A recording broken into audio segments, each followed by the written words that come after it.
sommaire de cette édition, la société civile malienne a appelé à une révision constitutionnelle.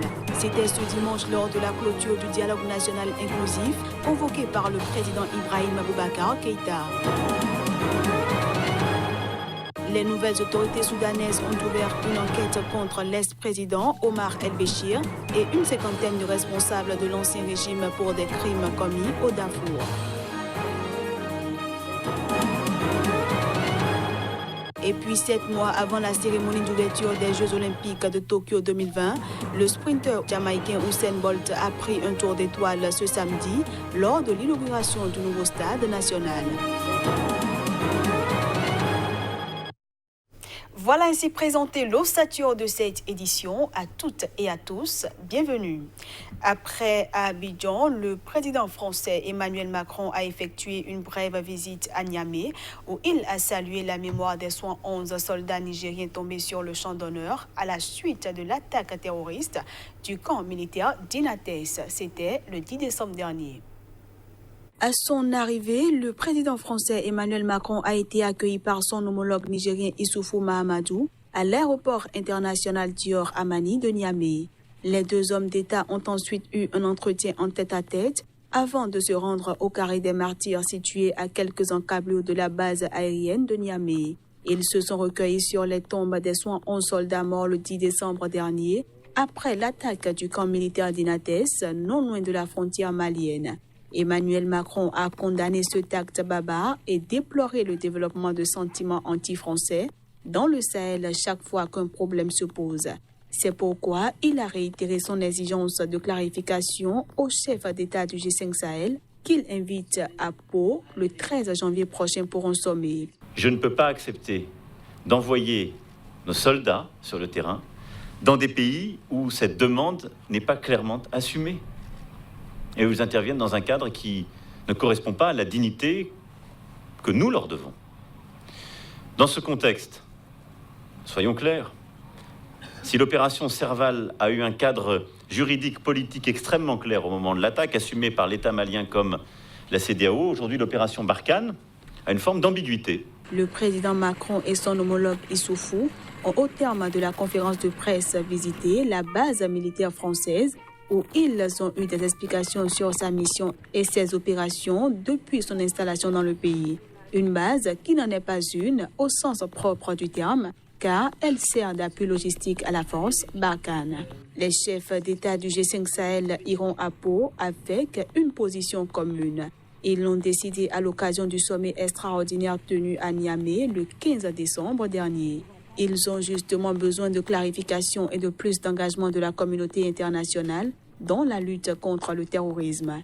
Ils doivent ainsi harmoniser leur position avec leur allié, la France, pour lever toute ambiguïté.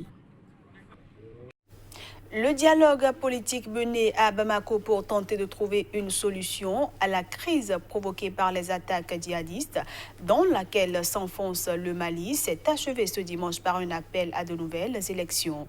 Les participants ont également appelé à une révision de la Constitution. Réunis depuis le 14 décembre dernier, les participants, membres de la société civile et de la classe politique, ont préconisé ce dimanche la tenue d'élections législatives avant mai 2020 et l'organisation d'un référendum sur une révision de la Constitution. Une proposition de révision datant de 2017 et visant à développer la décentralisation avait été bloquée par l'opposition au Parlement. Convoqué par le président Ibrahim Boubacar Keïta, le dialogue national inclusif vise à reprendre la main après une récente résurgence des violences communautaires et djihadistes au Mali. Mais les discussions ont été boycottées par la plupart des partis d'opposition, notamment la principale formation d'opposition, le Front pour la sauvegarde de la démocratie, qui estime que ce dialogue n'est pas inclusif. Parmi les rares mouvements d'opposition ayant participé aux discussions figurait la coordination des mouvements de l'Azawad, une alliance de groupes rebelles signataires d'un accord de paix avec Bamako en 2015. Depuis septembre, les insurgés islamistes ont tué plus de 140 soldats maliens, au cours d'une insurrection qui s'étend depuis 2013 et d'autre part, des affrontements sanglants ont opposé récemment éleveurs peuls et cultivateurs dans le centre du pays. L'échec à trouver une solution militaire aux violences a nourri le sentiment chez certains qu'un dialogue avec les djihadistes permettrait de sortir de la crise. Mais le président n'a pas évoqué ce dimanche un éventuel dialogue, bien que de nombreux délégués aient soutenu cette option durant les discussions. Depuis 4 mois et pour la première fois depuis sa signature, les réunions du comité de suivi de l'accord ne se tiennent plus. Rapatriement au Rwanda d'un groupe de 71 rebelles rwandais. Leur réseau a été défait par l'armée congolaise et ils ont été rapatriés ce samedi avec près de 1500 de leurs proches. Il s'agit de la dernière vague de capturés et rendus qui étaient encore gardés dans un camp militaire de la capitale du Sud Kivu. Les 71 combattants remis aux autorités rwandaises sont des membres du groupe armé Conseil national pour la renaissance et la démocratie, CNRD. Une dissidence de la rébellion Hutu des forces démocratiques pour la libération du Rwanda. Au total, 1542 personnes, soit 71 combattants et 1471 dépendants, ont été rendus aux autorités rwandaises par les officiers militaires congolais à la frontière de Ruzi 1. D'après le capitaine Dieudonné Kasereka, porte-parole de l'armée dans la province du Sud Kivu, à l'est.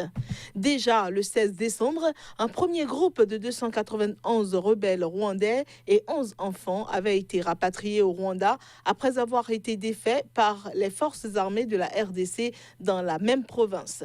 Plus tôt, le 8 décembre, l'armée congolaise avait fait état de la réédition de 1200 éléments et dépendant du groupe rebelle Hutu rwandais du CNRD dans la province du Sud Kivu.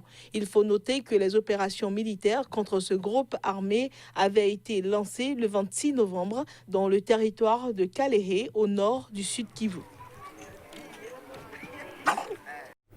Je l'annonçais en titre au Soudan, le président déchu Omar El-Béchir sera interrogé au sujet du Darfour.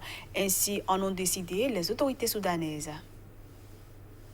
Les nouvelles autorités ont ouvert une enquête contre l'ex-président Omar El-Béchir et une cinquantaine de responsables de l'ancien régime pour des crimes commis au Darfour. Le procureur général Tagelsir Elber n'a pas toutefois rendu publique la liste des personnes appelées à répondre aux questions des enquêteurs. Mais à Khartoum, une question est sur toutes les lèvres. Emeti, dont le vrai nom est Mohamed Hamdan Dogolo, figure-t-il sur cette liste? Ce dernier a souvent été mis en cause pour son rôle présumé dans les exactions au Darfour. Mais cet ancien milicien, qui dirige aujourd'hui les forces de soutien rapide, un groupe paramilitaire, est aujourd'hui le numéro 2 du Conseil souverain au pouvoir à Khartoum. Maintes fois interrogé au sujet de cet encombrant allié, le Premier ministre Hamdok répète que personne n'est au-dessus des lois. Les enquêtes annoncées et d'éventuels procès pourraient dégripper le processus de paix à Djouba. Les progrès en matière de justice à Khartoum pourraient même pousser Washington à lever ses sanctions, qui remontent à 2006 mais sont toujours en vigueur. Une note de sport dans cette édition, l'athlète jamaïcain Usain Bolt a rechaussé les pointes le temps d'un relais organisé lors de l'inauguration du nouveau stade de Tokyo et ce, 7 mois avant la cérémonie d'ouverture des Jeux Olympiques de Tokyo 2020. Il ne participera peut-être pas aux Jeux Olympiques de Tokyo 2020, mais il a pris un tour d'étoile samedi lors de l'inauguration du nouveau stade national, 7 mois avant la cérémonie d'ouverture. Lui, c'est Usain Bolt, la star jamaïcaine du sprint. À la retraite depuis quelques temps, il a parcouru 200 mètres autour de la piste dans une course de relais d'exposition aux côtés d'athlètes paralympiques lors de la première manifestation publique au stade de 60 000 places. C'était vraiment une expérience formidable d'être ici et de courir devant autant de monde. C'était d'autant plus heureux et excitant puisque je ne participerai pas aux JO. Usain Bolt a catégoriquement rejeté toute idée de retour, ajoutant qu'il avait hâte d'assister aux Jeux en tant que fan pour la première fois. Si je reviens à la course, non, je ne participerai pas à la compétition. Je souffre déjà de la petite course que je viens de faire. Conçu par le célèbre architecte Kengo Kuma, le stade intègre un design japonais traditionnel ainsi qu'une multitude de fonctionnalités pour battre la chaleur étouffante attendue pendant les Jeux au plus fort de l'été de Tokyo. Il y a de la verdure pour fournir de l'ombre et les avant-toits autour du périmètre extérieur sont conçus pour empêcher la lumière du soleil et la pluie et aider à canaliser les brises dans le stade. Il y a également 8 installations de pulvérisation de brouillard, 185 ventilateurs et 16 salons climatisés. Le stade, construit sur le terrain du stade olympique de 1964, accueillera les cérémonies d'ouverture et de clôture, ainsi que les événements sportifs phares. Le coût global de la construction, y compris les frais de conception et de supervision, s'est élevé à 156,9 milliards de yens, soit 1,45 milliard de dollars, dans les limites du budget selon les responsables. Le premier événement sportif compétitif dans le nouveau stade sera la finale de football de la Coupe de l'Empereur le jour du Nouvel An. On retrouve cette fois-ci Johannes Towanou pour la revue de presse Afrique.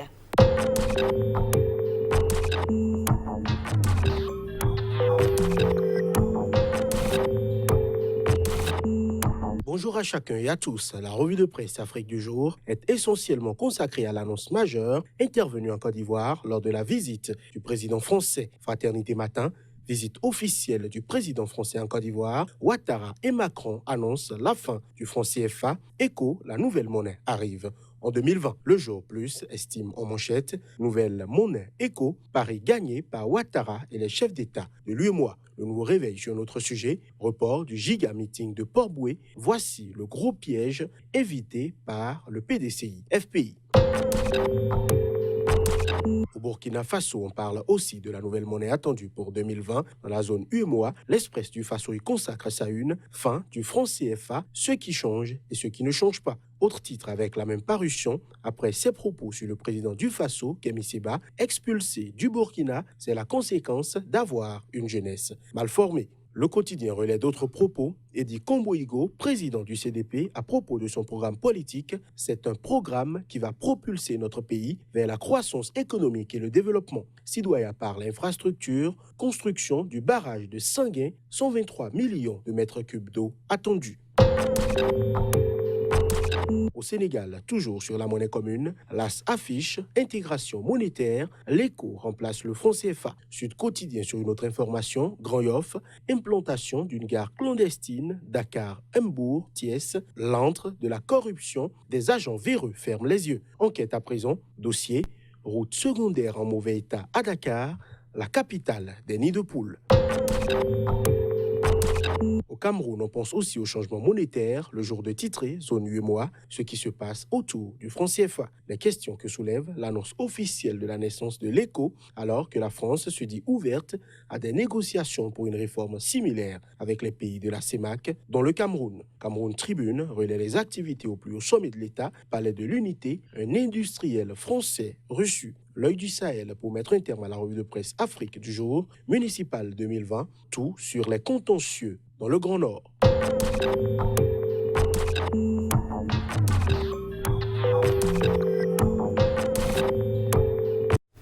Voilà qui vient mettre un terme à cette édition que je vous remercie d'avoir suivi. À bientôt.